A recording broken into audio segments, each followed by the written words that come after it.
You're looking for a mobility scooter that you can actually live with, something that shows up when you need it, folds away without turning your garage into a junkyard, and gives you enough confidence to get out and run errands without worrying you'll be stranded halfway down the block. That's the exact dilemma most folks face when they start scrolling through endless listings. A wall of specs that sound impressive, but no clear picture of how the scooter behaves on a typical Tuesday morning grocery run or a Sunday trip to the farmer's market. If you've been hesitating because you fear buying a flashy model that ends up gathering dust, you're not alone. The risk of splurging on a scooter that folds poorly, drains its battery after a few blocks, or feels clunky on uneven sidewalks can feel like a costly mistake before you even leave the store. Link is in the description if you want to check the product details on Amazon. I spent the last week actually taking the PAISEEC S3 out for a spin in my neighborhood, loading it into my hatchback, and testing it on everything from smooth city sidewalks to the gravel path behind my house. What I found is that the scooter lives up to the headline promise of all-terrain in a way that feels practical rather than just marketing fluff, but it also has a few hidden trade-offs that will matter depending on how you plan to use it. First off, the folding mechanism is where the S3 really earns its keep. The patented two-step fold collapses the scooter down to a size that fits comfortably in a standard car trunk, and the whole process takes about 30 seconds if you've got the steps down. I was able to pull it out of the trunk, unfold it, and be ready to roll in under a minute, which is a big win for anyone who needs to stash the scooter at work or in a small apartment.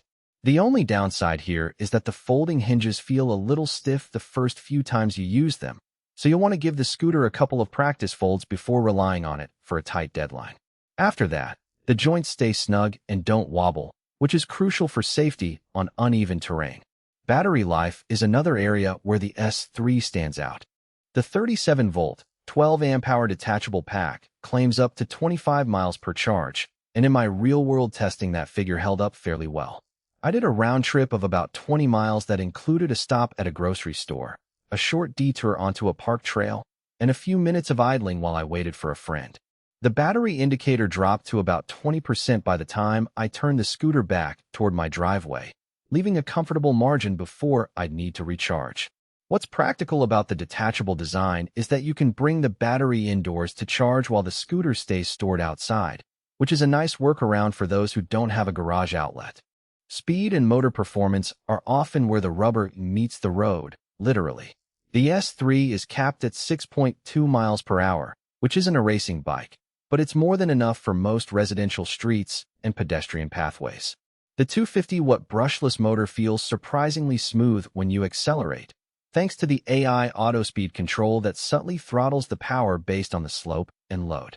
On the gentle hill outside my house, the scooter maintained a steady pace without the motor grinding or the speed dropping dramatically.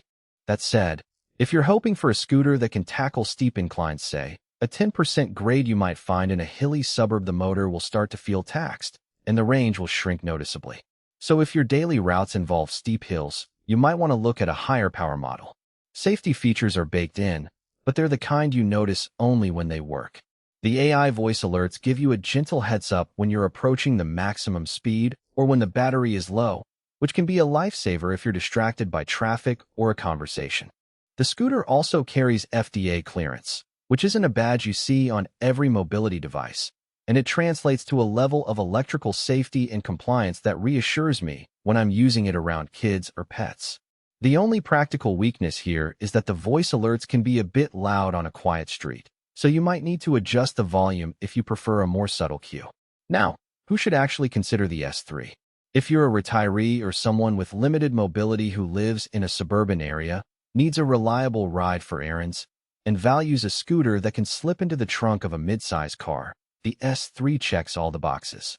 Its folding convenience, decent range, and smooth handling on mixed surfaces make it a solid companion for grocery runs, doctor appointments, and short trips to the community center.